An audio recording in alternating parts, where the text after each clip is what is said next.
بسم الله الرحمن الرحيم. الحمد لله رب العالمين والعاقبة للمتقين ولا عدوان إلا على الظالمين، وصلى الله على سيدنا محمد وعلى آله وأصحابه أجمعين. أيها الأحبة أيها الإخوة والأخوات، وسارلي وسبتي ساعد 2 PM Central و 8 PM UK 9 PM Europe كلا 11 o'clock مكة المكرمة. ووقتي برنامج كني قالقها كل تلو مقادا تلو وتي الله سبحانه وتعالى. marka gabi ahaan waxaad kusoo dirsataan abudalxa1@gmail.com.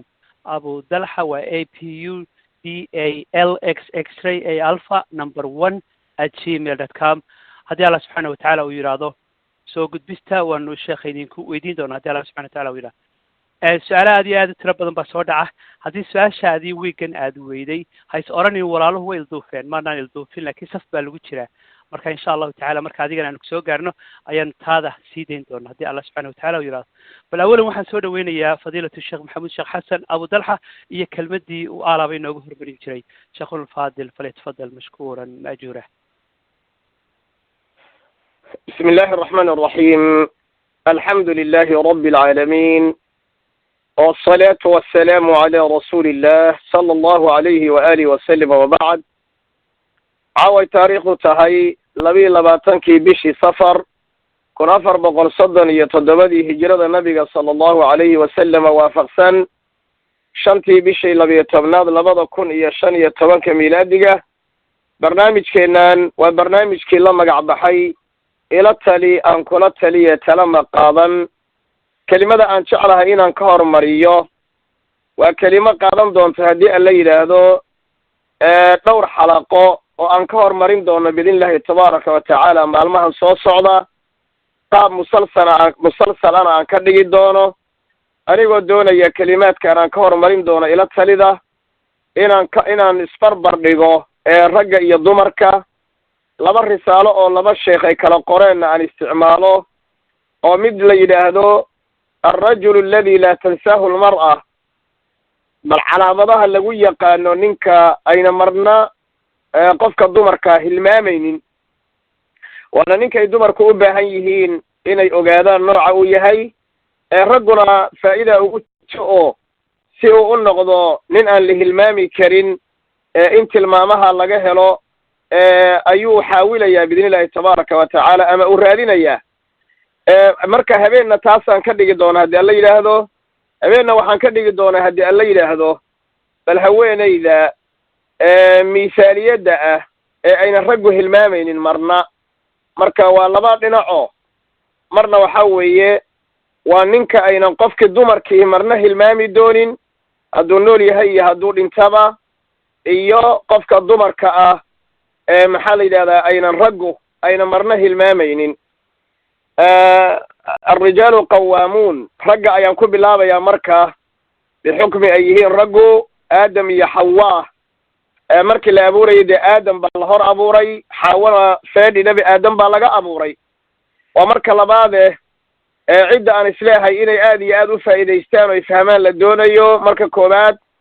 waa ragga iyo dumarka labaduba, laakiin bal dumarka ragga aynan gabadha dumarka ayna marna hilmaami karin, ninka ay gabadha ayna hilmaami karin. bal caawa anin yar ka soo qaato.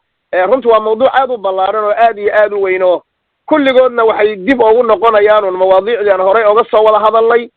ayay macnaheedu yeelanayaan cumuuman. laakiin hadba ishaarada ku filan baan tilmaamaynaa kelimada kooban ee 10 ilaa 15 daqiiqa ah. waxaan aad u rajaynayaa bidin illaahi tabaaraka wa tacaala dumarkuna inay marag iyo makhraati ii furaan, ragguna intay qalin iyo buug soo qaataan bal inuu nin walba iska baaro talow sifadan ayada ihi ma ku tilmaaman tahay ragga aniga kow ka ah. cidda dhegaysanaysa ee marag iyo makhraati kacaysana waa qof kasta oo cadliga iyo cadaaladda yaqaano oo dumar ah. qodobka koowaad oon doonaya inaan ku bilaabo ninka aynan qof dumari marna hilmaamin waa ninka deeqsiga ah ee sakhiga ah ee gacanta furan, xagga waxbixinta u gacan furan, xagga dareenka iyo caatifada. walow baab gooni aan kaga hadli doono xagga naxariista, laakiin caatifada iyo dareenku waxay la socdaan gacanta. ninku gacantiisa markuu xoolaha ka bixiyo hadduu noqdo nin adag oo qallafsan oo kakan gabadhi xoolaha wax badan u qaban mahayaan ragguna waxa la doonayaa inay ogaadaan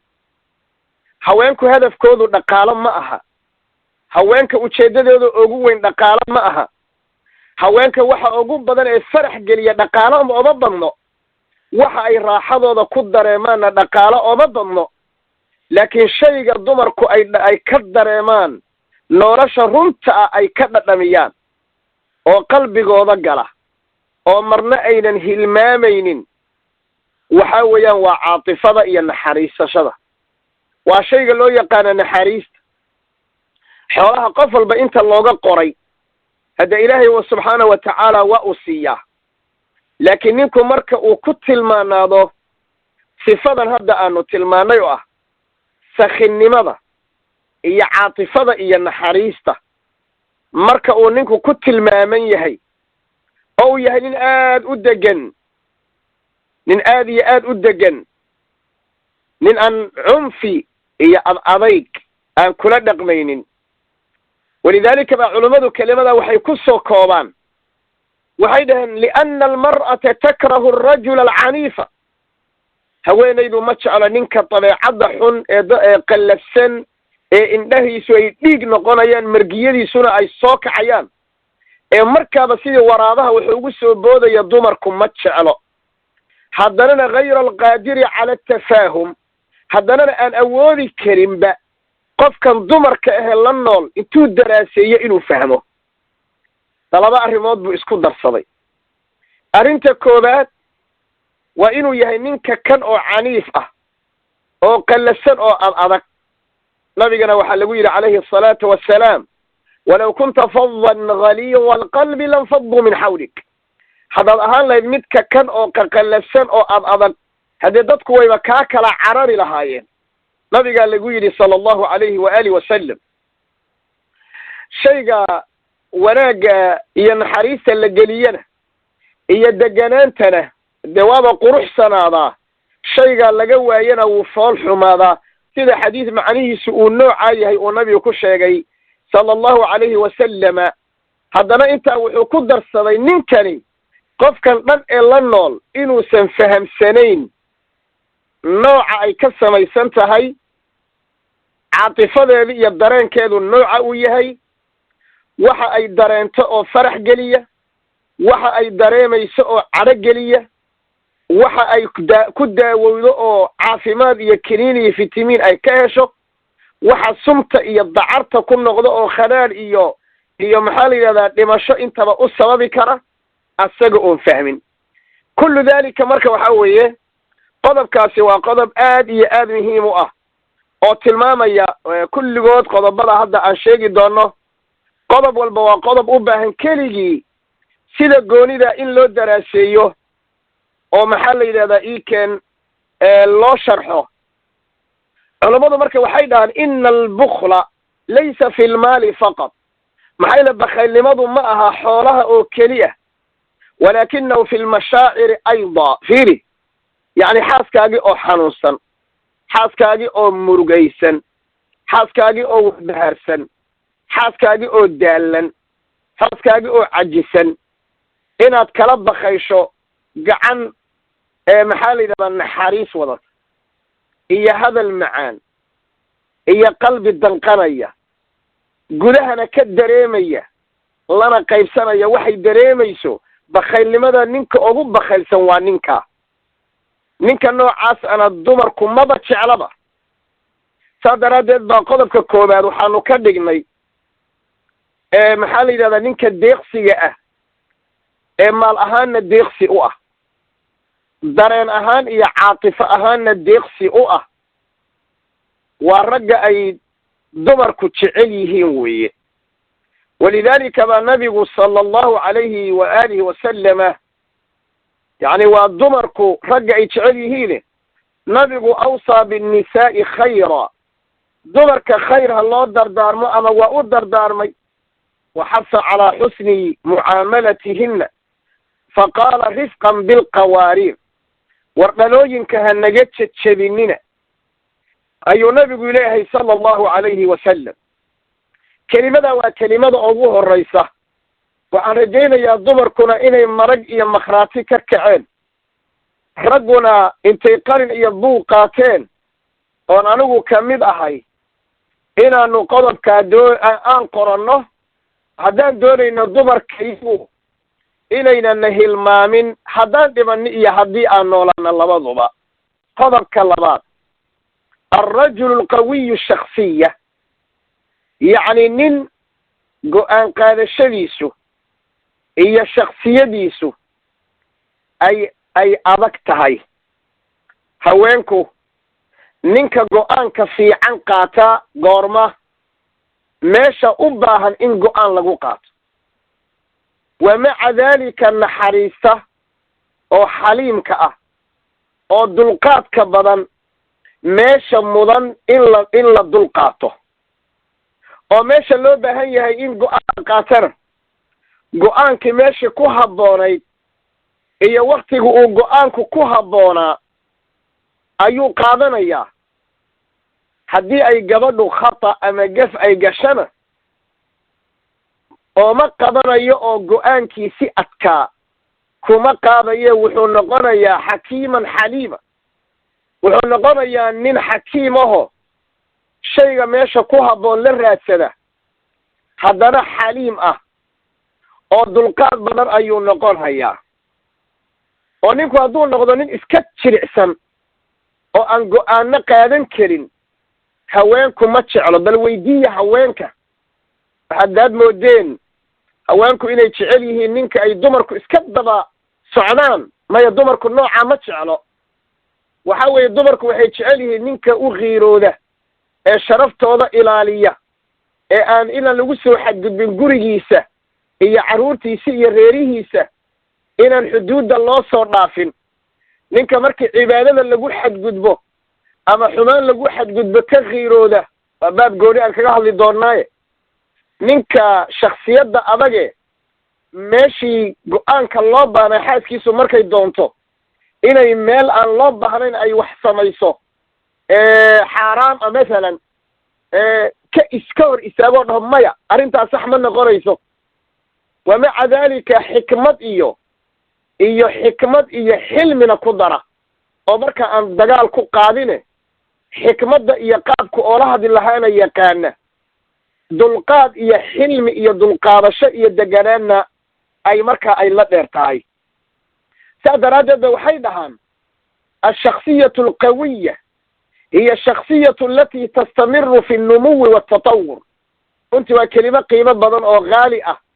raggeenna inaan maqallana ay aada u wanaagsan tahay shaksiyadda noocan oo kale ahe quality-ga leh waa shaksiyadda yacni horumarka samayn karta hor ukaca samayn karta numuwi fi liqtisaad yacni horumar xagga dhaqaalaha horumar xagga cibaadada horumar xagga tarbiyada ah horumar fi jamiici jawaanib alxayaa horumar nolosha dhinacyadeeda oo dhan maxaa yeelay qofka caqliga noocaas alihi waa qof taajir ah waana qof xoolo badan haysta xooluhuna lacagta ma aha yacni waa tijaarada quwatu shaksiya waxaa loola jeedaa alqudratu cala alikhtiyaari asaliim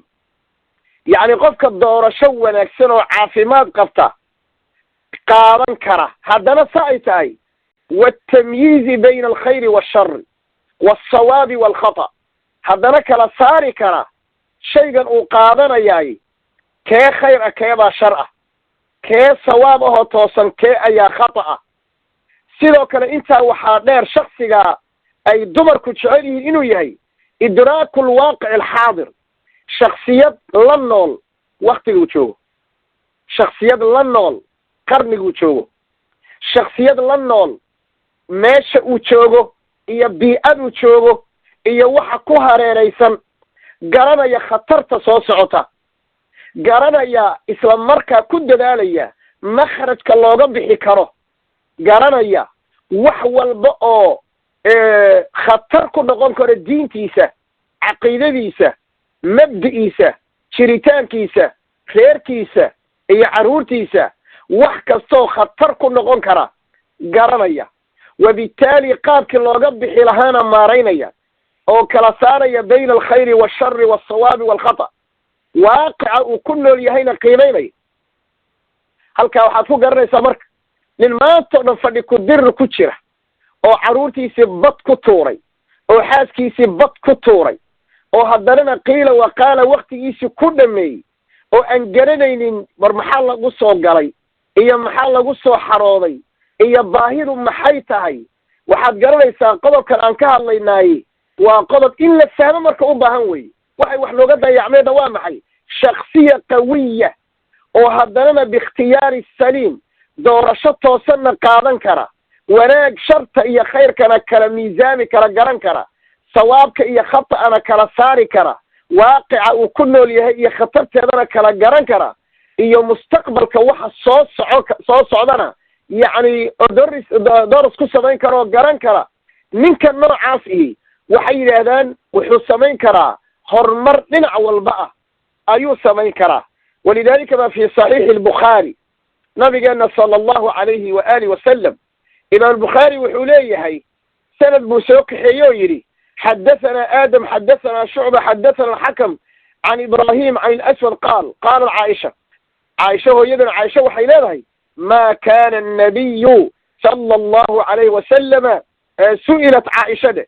ويدن عائشة وحال ويدي ما كان النبي يصنع في بيته nabigu gurigiisa markuu joogo caaishay muxuu samayn jiray aad u dhegaysta marka qaal waxay tihi kaana yakunu fii mihnati ahli horta reerkiisuu u shaqayn jiray reerkiisa ayuu caawin jiray khidmatu ahlihi reerkiisa ayuu garab istaagi jiray fa idaa xadarat asalaa kharaja ila asalaa haddii salaada la gaadhana wuxuu aadi jiray salaada sidaa waxaa ku tilmaantay عائشة أي نبي أن كنت المانتي صلى الله عليه وآله وسلم معنى هذا وحاوي نبي كان يحدثنا ونحدثه نبي قولنا لفريسا شري وأنه الشيكين شرني وأنه الشيكين شري وأنه وحبونه قبن شري أرقوا لسي شري كبوه تولن شري فإذا جاء وقت الصلاة كأنه لا يعرفنا ولا نعرفه صلاة بيت ما دعوا حق عبادة ورجل صماها وشخصية صماها يعني عبادة إيا وقت هذا مركي تماضو وحال مدائنا أن أنقل أقول أسقل أقول فهذا رسول الله خير البشر يقوم على خدمة أهله النبي عليه الصلاة والسلام أسقى ريركي سسأو شقينيا فدرادت أي قضب كان وحوية هي قضب إيا مهمة ولعله إن الله بدأ قضب أكو إساجيو قضب كي هراءها يعني هواليدو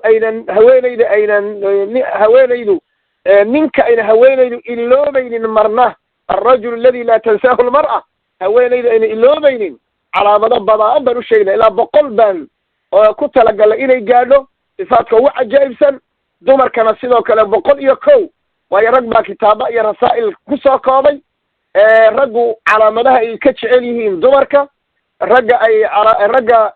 دمرك أين مرنه إلو بين إيو دمرك رقا أين إلو بين وحافظوا قرنيسان hooyadeen khadiija waxay ku jirtaa haweenka aan marna la iloobin haya iloobay bay rasuulullaahi sallallaahu alayhi wasallam ma iloobay oo markay nooleed ma iloobay